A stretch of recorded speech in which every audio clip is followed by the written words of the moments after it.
السلام علیکم.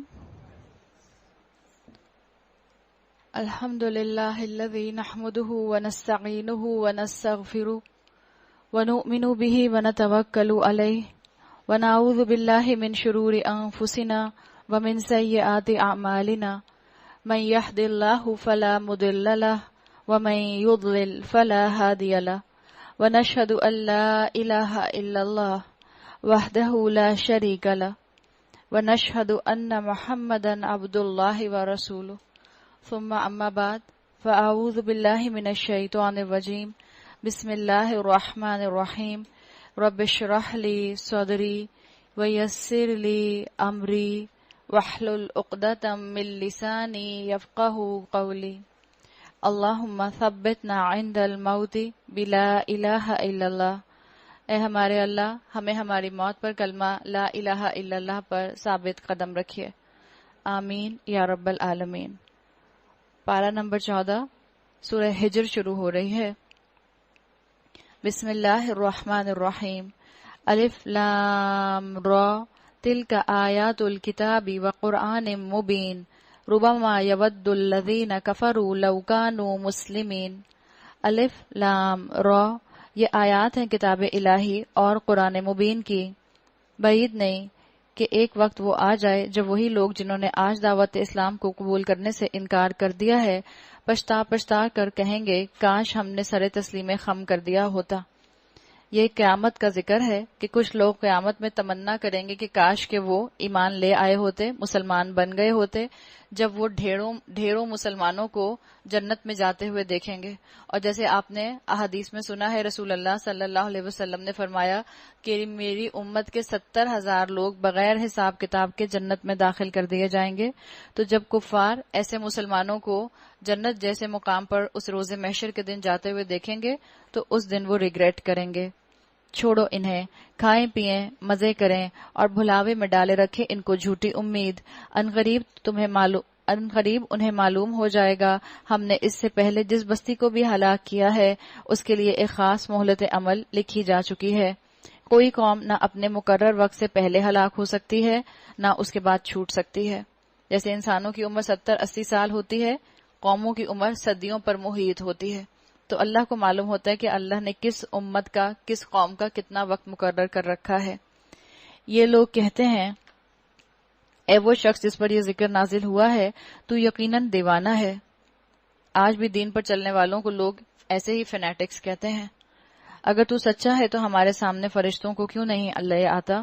ہم فرشتوں کو یوں ہی نہیں اتار دیا کرتے، اور جب اترتے ہیں تو وہ حق کے ساتھ اترتے ہیں اور پھر لوگوں کو مہلت نہیں دی جاتی. انا نحن نزلنا الذکر و انا لہ لحافظون. رہا یہ ذکر تو اس کو ہم نے نازل کیا ہے اور ہم خود اس کے نگہبان ہیں. اللہ تعالیٰ نے بتا دیا کہ یہ قرآن ان چینجڈ ورڈ آف گاڈ ہے، ان پولیوٹیڈ ہے، ان ڈائلیوٹیڈ ہے، اللہ کی طرف سے نازل کردہ ہے. 1400 سال پرانا، 1450 سال پرانا اللہ کا دعویٰ ہے یہ، اور آج بھی اپنا یہ دعویٰ جو ہے اللہ کا، یہ ایز اٹ از جو ہے پوری سچائی کے ساتھ مبین نظر آتا ہے. اللہ تعالیٰ خود فرما رہے ہیں کہ ہم نے اس کی حفاظت کا ذمہ لیا ہے، ہم اس کی حفاظت کریں گے. آپ دیکھیں یہاں پر یہ نہیں کہا انا نحن نزلنا القرآن، ہم نے قرآن کو نازل کیا ہے، بلکہ یہاں پر القرآن کی جگہ کہا گیا الذکر. اس سے اسکالرز یہ بات اخذ کرتے ہیں، وہ کہتے ہیں کہ نہ صرف اللہ نے قرآن کی حفاظت کی ذمہ داری لی ہے بلکہ ذکر کہہ کے یہ بتا دیا کہ اللہ نے اس کے معنی کی بھی حفاظت کی ذمہ داری لی ہے، اور اس کے معنی کے اندر رسول اللہ صلی اللہ علیہ وسلم کے اقوال اور سنتیں آ جاتی ہیں. اسی لیے یہاں پر ذکر کہا گیا کہ اس ذکر کی اللہ تعالیٰ نے خود حفاظت فرمائی ہے، اور یہ خزانہ مسلمانوں کے پاس ہے، اس کے علاوہ کسی کے پاس نہیں ہے. اتنا بڑا لٹریچر دنیا کا. وَلَقَدْ أَرْسَلْنَا مِن قَبْلِكَ فِي شِيَعِ الْأَوَّلِينَ. اے نبی، ہم تم سے پہلے بہت سی گزری ہوئی قوموں میں رسول بھیج چکے ہیں، کبھی ایسا نہیں ہوا کہ ان کے پاس کوئی رسول آیا ہو اور انہوں نے اس کا مذاق نہ اڑایا ہو. كَذَلِكَ نَسْلُكُوهُ فِي قُلُوبِ الْمُجْرِمِينَ. مجرموں کے دلوں میں تو ہم اس ذکر کو اسی طرح سوراخ کی مانند گزار دیتے ہیں. یعنی اہل ایمان جب قرآن سنتے ہیں تو آپ نے کل سنا تھا، وہاں آیا تھا الا بذکر اللہ تطمئن القلوب، اور یہاں مجرموں کے لیے کیا آ گیا کہ ان کے دل کے اندر اس قرآن کو سن کے مزید ان کے حسد اور جلن میں اضافہ ہوتا ہے. یہ بات اللہ تعالیٰ نے یہاں واضح کر دی، اور وہ اس پر ایمان نہیں لایا کرتے۔ ایمان نہیں لاتے کا مطلب کیا ہے کہ وہ اس سے عبرت حاصل نہیں کرتے۔ قدیم سے اس قماش کے لوگوں کا یہی طریقہ چلا آ رہا ہے، اگر ہم ان پر کوئی آسمان کا دروازہ کھول دیتے اور وہ دن دہاڑے اس میں چڑھنے بھی لگتے، تب بھی وہ یہی کہتے کہ ہماری آنکھوں کو دھوکہ ہو رہا ہے، بلکہ ہم پر جادو کر دیا گیا ہے۔ اللہ تعالیٰ نے کہہ دیا کہ ان کو کتنا ہی بڑا معجزہ کیوں نہ دکھا دیا جائے، جس کو ایمان نہیں لانا ہوتا وہ ایمان نہیں لاتا۔ معجزہ صرف اور صرف جو ہے وہ اسی بات کی تصدیق کرتا ہوا آتا ہے جو بات اللہ کے رسول بیان کر رہے ہوتے ہیں۔ اب اللہ تعالیٰ کچھ اپنی خلاقی کی طرف، آیات آفاقی کی طرف جو ہیں توجہ کرا رہے ہیں۔ یہ ہماری کار فرمائی ہے کہ آسمان میں ہم نے بہت سے مضبوط قلعے بنائے، ان کو دیکھنے والوں کے لیے ستاروں سے آراستہ کیا۔ یہاں الفاظ آتے ہیں وَلَقَدْ جَعَلْنَا فِي السَّمَاءِ بُرُوجًا وَزَيَّنَاهَا لِلنَّاظِرِينَ۔ بروج کا لفظ آیا۔ بروج سے کسی نے مراد لی ہے گیلیکسیز، کچھ اسکالرز نے بروج سے مراد لی ہے میٹیورائٹس، کسی نے بروج سے مراد لی آسمان کے بڑے بڑے جو دہانے ہیں، یعنی آسمان کے جو اللہ تعالیٰ نے حدود بنائی ہیں۔ تو مختلف لوگوں نے قرآن کی آیات میں مختلف توجیحات کرنے کی کوشش کی ہے، اور وہ سائنس کی روشنی میں کی ہے۔ جیسے جیسے ترقی ہوتی جا رہی ہے، بعض آیات جو آیات متشابہات کے اندر آتے ہیں، اس سائنس کی ترقی کے ساتھ جو اسکالرز ہیں وہ اس چیز کو ڈرائیو کرنے کی کوشش کرتے ہیں کہ اگر اللہ تعالیٰ نے کہا کہ ہم نے آسمان میں مضبوط قلعے بنائے ہیں تو اس سے کیا مراد ہے، اور اللہ نے کہا کہ پھر ہم نے اس کو دیکھنے والوں کے لیے ستاروں سے آراستہ کر دیا، اور ہر شیطان مردود سے ان کو محفوظ کر دیا۔ کوئی شیطان ان میں راہ نہیں پا سکتا الا یہ کہ کچھ سنگن لے لے، اور جب وہ سنگن لینے کی کوشش کرتا ہے تو ایک شعلہ روشن اس کا پیچھا کرتا ہے۔ اس کو ہم کیا کہیں گے، جس کو یہاں پر شہاب مبین کہا گیا ہے؟ شہاب مبین کو آپ آج کی زبان میں سائنس کی روشنی میں میٹیورائٹ کہہ سکتے ہیں، کہ اللہ تعالیٰ جب کوئی شیطان اوپر 7ویں آسمان تک جانے کی کوشش کرتا ہے اور وہاں سے اللہ کے ان معاملات میں سے سنگن لینا چاہتا ہے جو کہ فرشتوں کو ہینڈ اوور کی جا رہی ہوتی ہیں، تو اللہ کی طرف سے ایک شعلہ روشن اس کا پیچھا کرتا ہے۔ ہم آج کی زبان میں کہیں جو ہمیں شوٹنگ سٹار یا جو ہمیں میٹیورائٹس گرتے ہوئے نظر آتے ہیں، یہ شاید اسی چیز کی ایک ریفلیکشن ہوتی ہے۔ آپ کو معلوم ہوگا، آپ نے سنا ہوگا 1908 میں ایک میٹیورائٹ بہت بڑا زمین سے صرف 5 مائلز اوپر جو تھا وہ پھٹا تھا، اور جہاں جہاں اس کے ٹکڑے گرے تھے زمین میں اس جگہ پر آگ لگ گئی تھی۔ تو یہ بھی اللہ کی شان ہے کہ اللہ تعالیٰ میٹیورائٹس کو زمین پر گرنے سے پہلے ہی اس کو تباہ کر دیتے ہیں، اس کو ریزہ ریزہ کر دیتے ہیں، اور اس سے پہلے کہ وہ زمین پر آ کر تباہی میں جائے، اللہ اس کو چھوٹے چھوٹے ٹکڑوں میں تقسیم کر دیتا ہے۔ اور یہ اللہ کا اپنا نظام ہے، اللہ شیطانوں کو مارنے کے لیے استعمال کرتا ہے۔ یہ بھی ایک آیت متشابہات ہے کہ کس طرح سے اللہ کا یہ معاملہ ہوتا ہے۔ ہم نے زمین کو پھیلایا، اس میں پہاڑ جمائے، اس میں ہر نوع کی نباتات ٹھیک ٹھیک نپی تلی مقدار کے ساتھ اگا دیں، اور اس میں معیشت کے اسباب فراہم کیے۔ یعنی اللہ تعالیٰ نے بتا دیا کہ اللہ نے بہت پرفیکٹ ایکو سسٹم بنایا ہے، بہت فکسڈ پرپورشنز کے ساتھ اس کے اندر گیسز کو رکھا گیا ہے، اور اللہ تعالیٰ نے ان میں سے ہر چیز کا پروپورشن جو ہے وہ ڈیفائن کر دیا ہے۔ نائٹروجن اپنی کنسسٹنسی میں ہوگی، آکسیجن اپنی کنسسٹنسی میں ہوگی، کاربن ڈائی آکسائڈ اپنی کنسسٹنسی میں ہوگی، اور آپ دیکھ لیں کاربن ڈائی آکسائڈ اور آکسیجن کا تناسب بالکل بھی ڈسٹرب نہیں ہونے پاتا۔ تمہارے لیے بھی اور ان بہت سی مخلوقات کے لیے بھی جن کے رازق تم نہیں ہو۔ اللہ تعالیٰ نے بتا دیا کہ یہ اللہ کا نظام ہے۔ مثال کے طور پر اگر ذرا سا بھی 1% بھی سائنٹسٹ کہتے ہیں کہ زمین کے اوپر آکسیجن کی کوانٹٹی بڑھ جائے تو ہر چیز بھڑک اٹھے، ہر چیز میں آگ لگ جائے، ہر چیز میں کمبشن شروع ہو جائے۔ یہ اللہ کا نظام ہے کہ اللہ نے اتنا ڈیلیکیٹ بہت ہی ایکو سسٹم دیا ہے۔ کوئی چیز ایسی نہیں ہے جس کے خزانے ہمارے پاس نہ ہوں، اور جس چیز کو بھی ہم نازل کرتے ہیں ایک مقرر مقدار میں نازل کرتے ہیں۔ اللہ تعالیٰ نے بتا دیا یہ اللہ کا اپنا نظام ہے۔ آپ دیکھیں 60,000 کلو واٹ الیکٹریسٹی جو بجلی جنریٹ ہوتی ہے، اس کے لیے سائنٹسٹ بتاتے ہیں کہ 18 ملین ٹن کول چاہیے ہوتا ہے، کوئلہ چاہیے ہوتا ہے۔ لیکن یہ جو نیوکلیر ری ایکٹر بن گئے ہیں، جو اللہ تعالیٰ نے یہ ایک نیا قدرتی ریسورس کھول دیا ہے انسانوں کے لیے، اس میں صرف 7 کلو گرام یورینیم استعمال ہوتا ہے۔ تو اللہ نے کہا نا، اللہ نے ہر چیز کو ایک مقرر مقدار میں نازل کیا ہے۔ کہاں 60,000 کلو واٹ الیکٹریسٹی کے لیے آپ کو 18 ملین ٹن کوئلہ چاہیے ہوتا تھا، اور اب آپ کو صرف 7 کلو گرام جو ہے یورینیم چاہیے ہوتا ہے، جس بجلی کو آپ پیدا کر سکتے ہیں بڑے آرام سے اسی کلو واٹ کی۔ بار آور ہواؤں کو ہم ہی بھیجتے ہیں، پھر آسمان سے پانی برساتے ہیں۔ آپ نے سنا ہوگا کہ آج سے 100 سال پہلے جو فاسل فیول تھا، کوئلہ، یہی لکڑی جلانے کے کام آتا تھا۔ گیس تو نہیں تھی، یہ میتھین گیس تو نہیں تھی، سوئی گیس تو نہیں تھی، تو لوگ لکڑی کے یہی جلا کر چولہے اپنا کھانے پینے کا سامان کیا کرتے تھے۔ آج بھی آپ گاؤں وغیرہ کے اندر دیکھتے ہیں کہ لوگ لکڑیاں جلاتے ہیں۔ یہ جو اللہ تعالیٰ نے اتنی لکڑی کو پریزرو کیا، توانائی حاصل کرنے کا ذریعہ بنایا، آپ دیکھیں جیسے جیسے انسانوں کی ضروریات بڑھیں، اللہ تعالیٰ کو جب نظر آیا یا اللہ نے جب دیکھا کہ ان میں کمی آ رہی ہے، تو اللہ تعالیٰ نے پیٹرول کے خزانے جو تھے اس کو فیول کے خزانوں کو بڑھا دیا، اور جب فیول کے خزانے جو ہیں وہ کم ہونے لگ گئے تو اللہ تعالیٰ نے کیا کیا، یورینیم کو پیدا کر دیا، کہ اللہ تعالیٰ نے یہ مختلف اپنے حساب سے مقدار میں مختلف چیزوں کو جو ہے ڈیفائن کیا ہوا ہے۔ اب آج کل نیوکلیئر فیول جو ہے وہ بہت پروڈکٹیولی استعمال ہو سکتا ہے اگر اس کو ٹھیک طرح سے استعمال کیا جائے۔ اور اس پانی سے تمہیں سیراب کرتے ہیں، اس دولت کے خزانے دار تم نہیں ہو، زندگی اور موت ہم دیتے ہیں اور ہم ہی سب کے وارث ہونے والے ہیں۔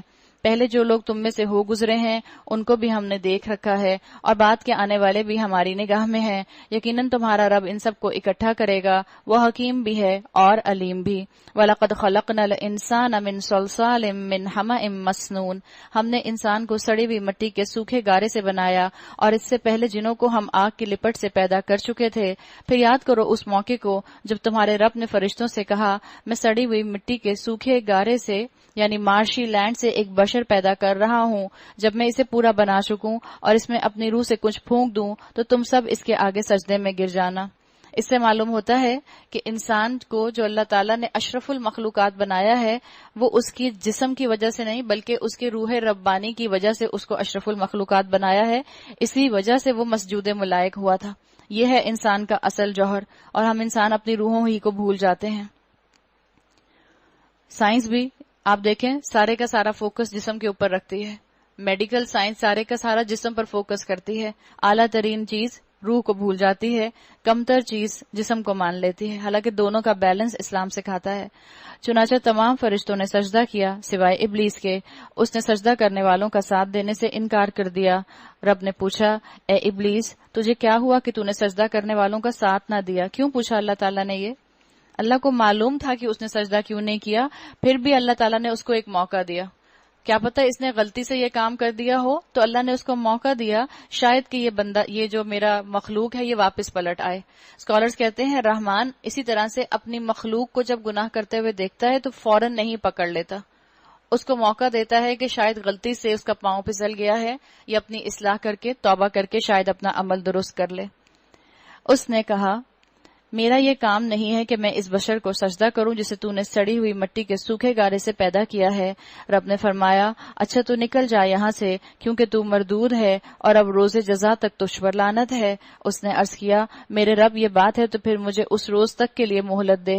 کیا کہہ رہا ہے؟ ربی قال ربی فانظرنی الی یوم یبعثون، کہہ رہے ہیں میرے رب، ربی اے میرے رب۔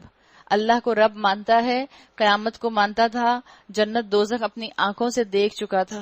اسکالرز کہتے ہیں کہ ایک طرح سے مسلم تھا، صرف ایک بات نہ ماننے کی وجہ سے یہ رب کا نافرمان ٹھہرا۔ ہم بھی زبانوں سے کتنی قرآن کی اور اسلام کی باتوں کو ایڈمٹ کرتے ہیں، اور ایک بات تو دور کی بات، ہم تو اللہ کی کتنی باتیں نہیں مانتے۔ شیطان نے صرف اللہ کی ایک بات نہ مانی جس کے اوپر اللہ نے اس کو لعنت زدہ قرار دے دیا۔ اس نے عرض کیا، میرے رب یہ بات ہے تو مجھے اس روز تک کے لیے مہلت دے جبکہ سب انسان دوبارہ اٹھائے جائیں گے۔ فرمایا، اچھا تجھے مہلت ہے اس دن تک جس کا وقت ہمیں معلوم ہے۔ وہ بولا، قال ربی بما اغویتنی، میرے رب جیسے تو نے مجھے بہکایا ہے۔ اللہ پر الزام لگا دینا، ہم کیا کریں؟ اللہ نے شریعت اتنی مشکل دی ہے کہ ہم اس پر عمل ہی نہیں کر سکتے۔ ہم کیا کریں؟ اللہ تعالیٰ نے حکم اتنا ٹف دے دیا کہ پاسبل ہی نہیں ہے آج کی 21ویں صدی کے اندر۔ بالکل یہی انداز۔ اسی طرح اب میں زمین میں ان کے لیے دل فریبیاں پیدا کر کے ان سب کو بہکاؤں گا سوائے تیرے ان بندوں کے جنہیں تو نے ان میں سے خالص کر لیا ہو۔ فرمایا، ھذا صراط علیہ مستقیم، یہ راستہ ہے جو سیدھا مجھ تک پہنچتا ہے۔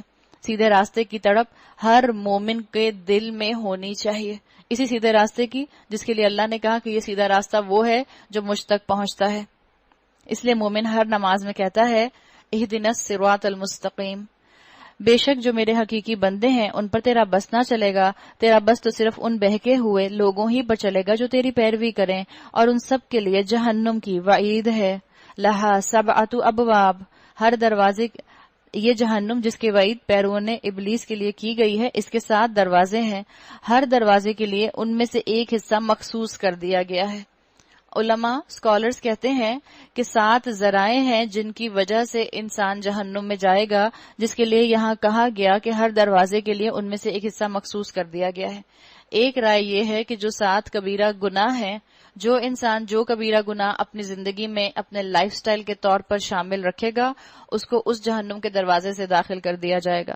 مثال کے طور پہ جو 7 کبیرہ گناہ ہیں ان میں شرک آتا ہے، قطع تعلق آتا ہے، قتل آتا ہے، زنا آتا ہے، کمزوروں پر ظلم کرنا آتا ہے، جھوٹی شہادت آتا ہے، اور بغی کرنا آتا ہے، یعنی بغاوت کرنا آتا ہے۔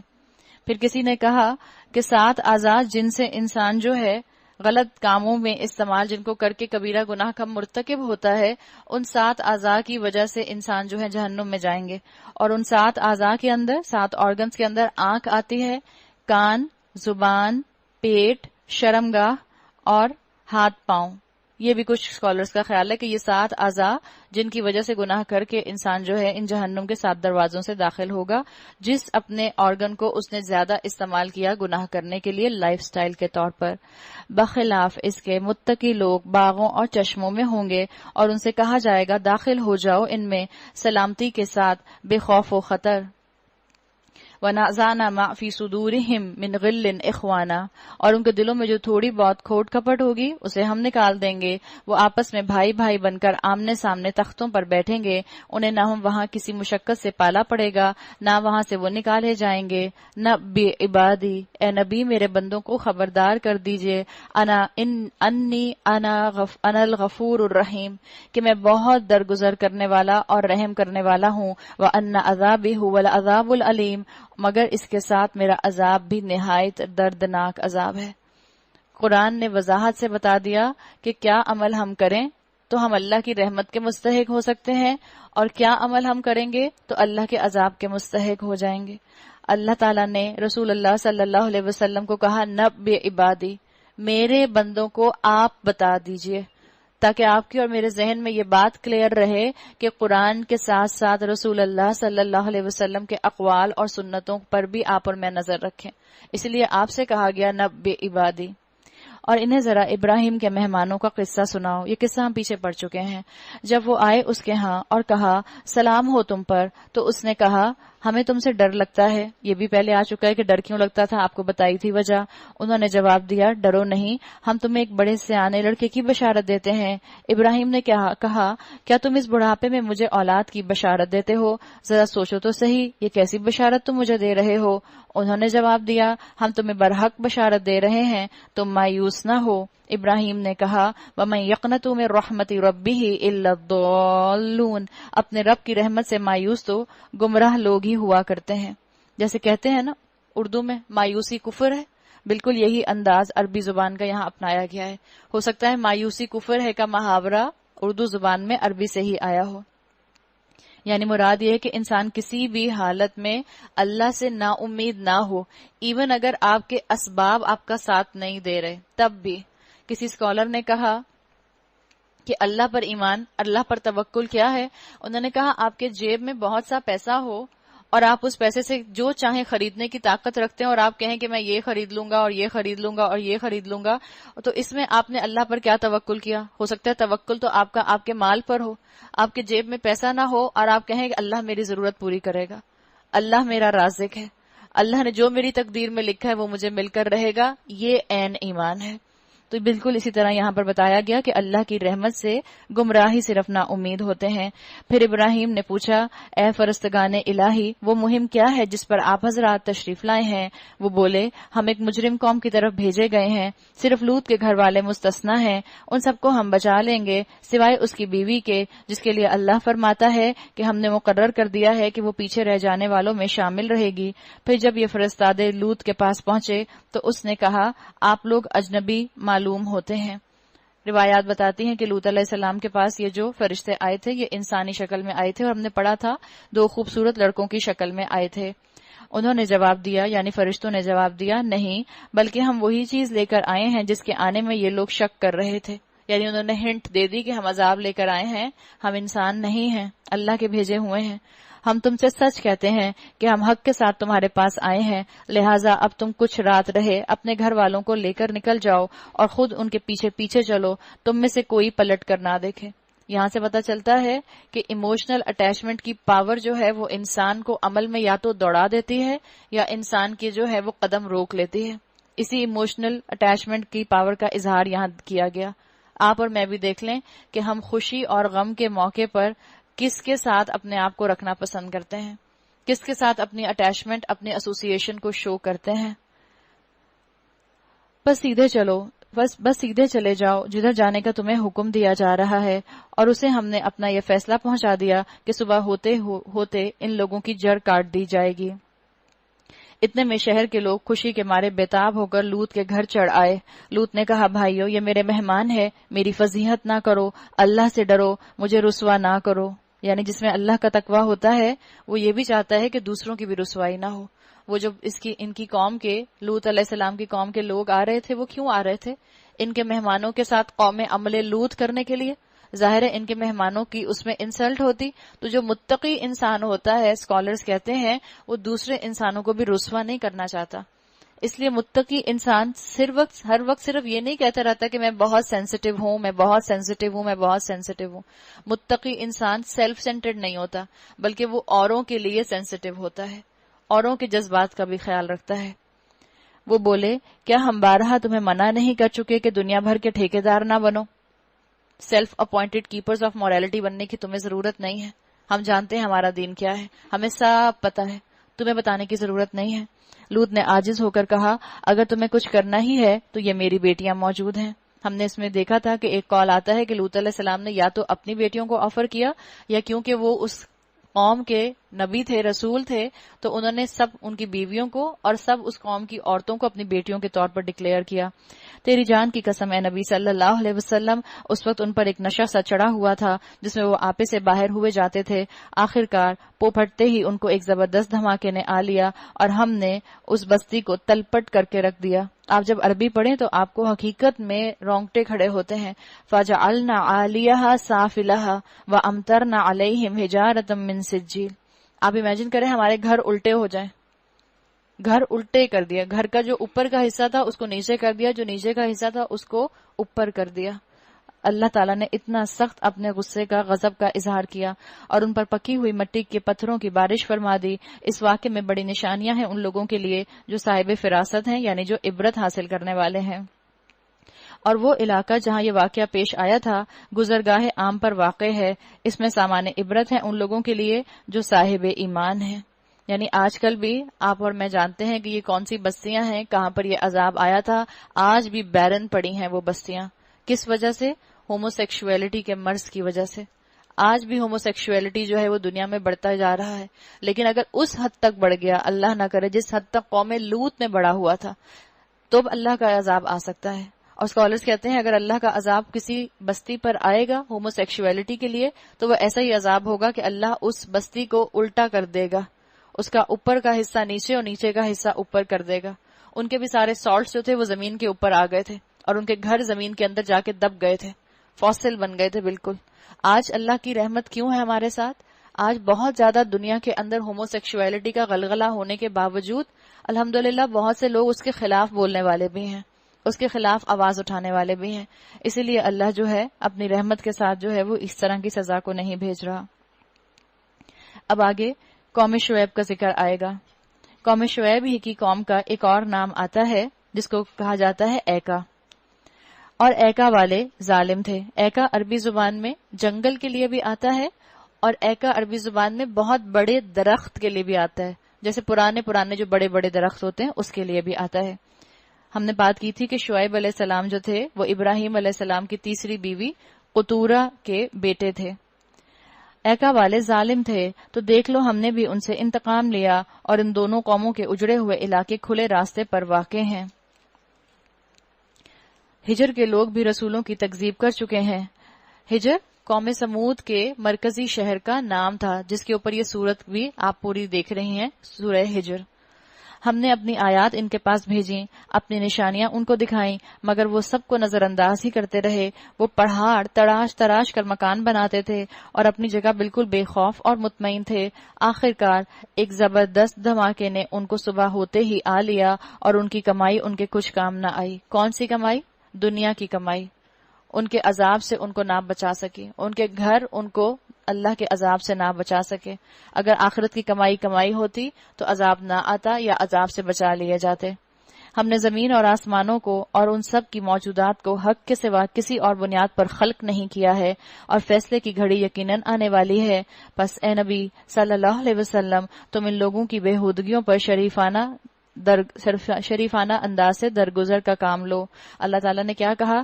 فَاصْفَحِ الصَّفْحَ الْجَمِيلَ، بہت اچھے طریقے سے، خوبصورت طریقے سے ان کو اگنور کر دو۔ یہ مراد نہیں ہے کہ ان کو کاٹ کے پھینک دو جو غلطیاں کر رہے ہیں، یعنی کیا کرو؟ ان کے ساتھ نرمی کا معاملہ رکھو، عفو و درگزر کا معاملہ رکھو، ان کو کارنر نہ کرو، ان کو اس طرح سمجھاؤ کہ ان کو اپنی غلطی کا احساس بھی ہو جائے اور ان کو شرمندگی بھی نہ ہو، یہ اپنی اصلاح بھی کر لیں۔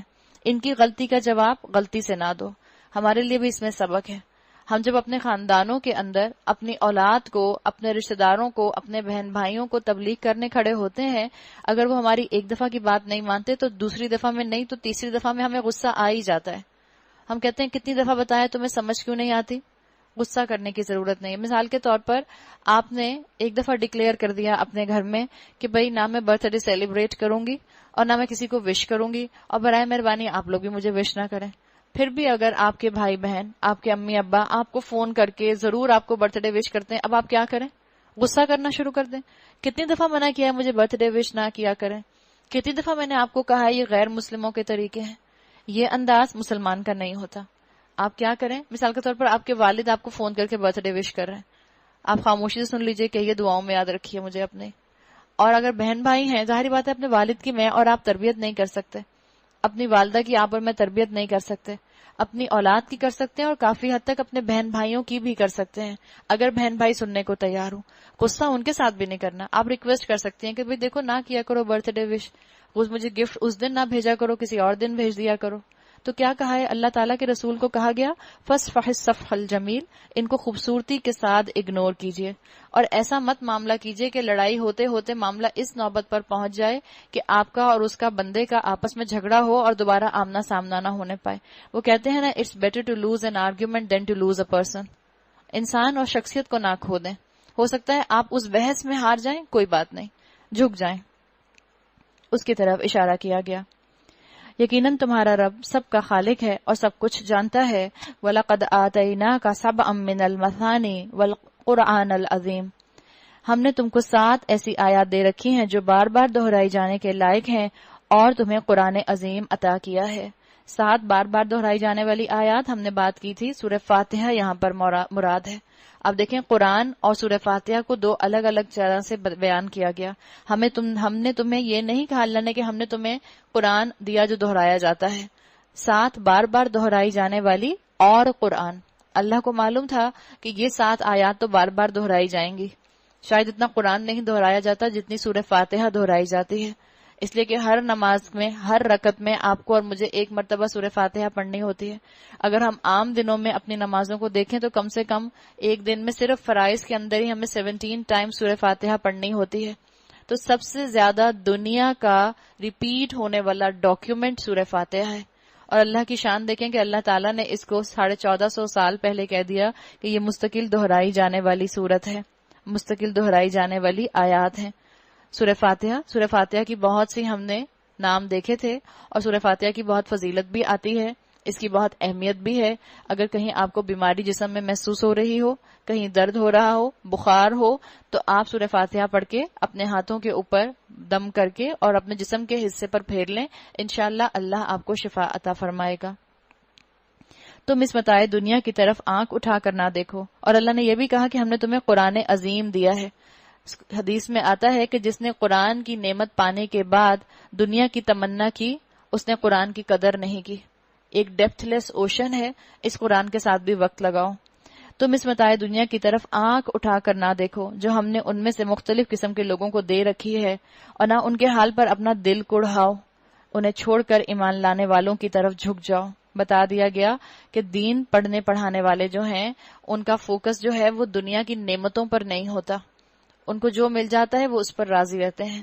ہم نے بات کی تھی والرضا بالقلیل، تھوڑے پر راضی رہنا، جو ہے اس پر راضی رہنا، جو مل گیا ہے اس پر قناعت کرنا، جو اللہ نے دے دیا ہے اس کو اپنے لیے کافی سمجھنا، اس چیز کی طرف اشارہ کیا گیا۔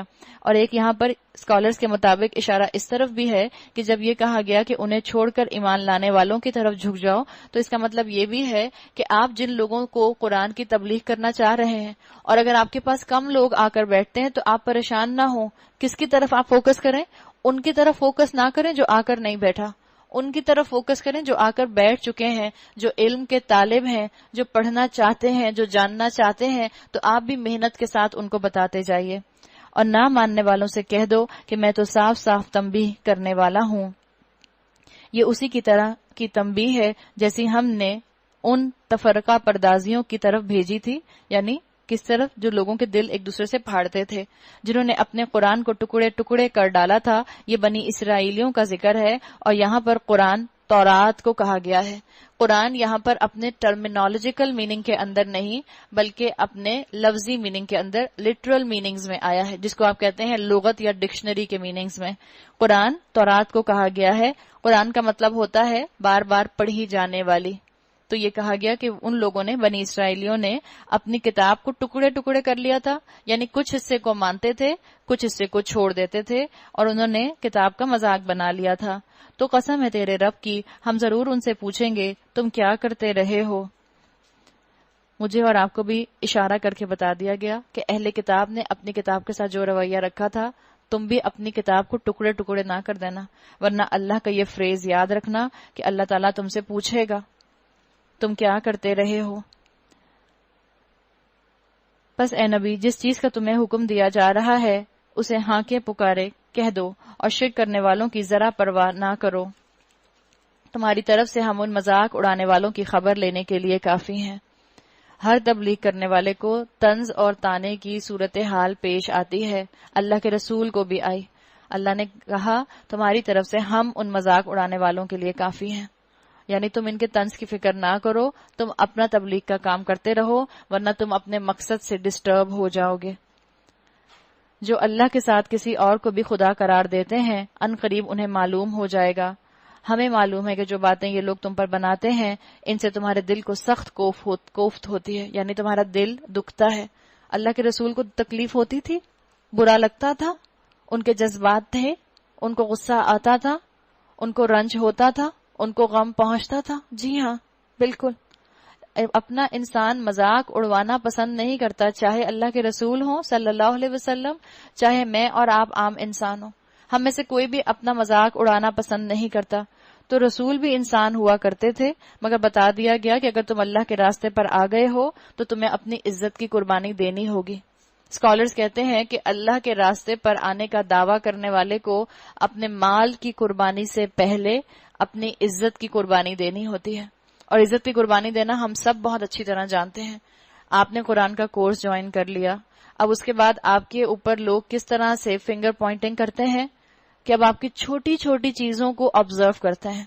آپ نے کوئی چھوٹی سی بھی غلطی کی تو آپ سے کہیں گے لو دین پڑھنے والی ہیں اور یہ کرتی ہیں۔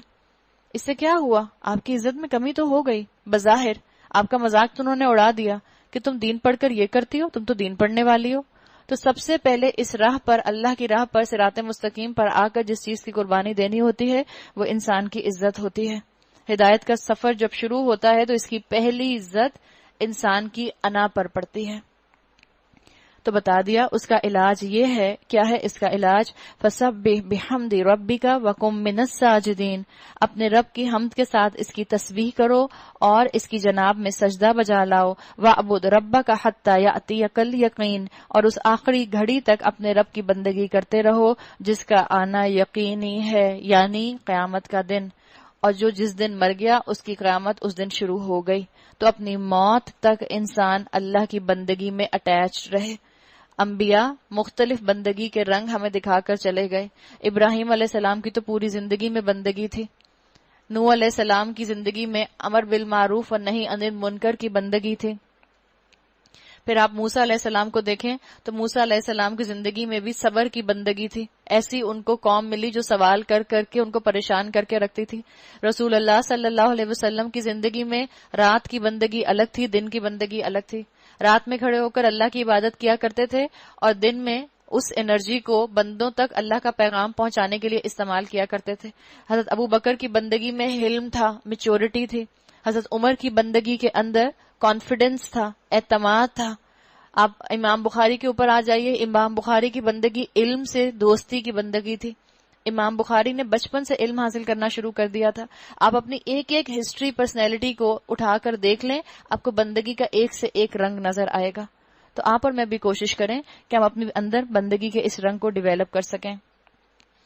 سورۃ النحل، نحل کا مطلب ہوتا ہے ہنی بی. مکی صورت ہے اور مکی دور کی آخر کی صورت ہے.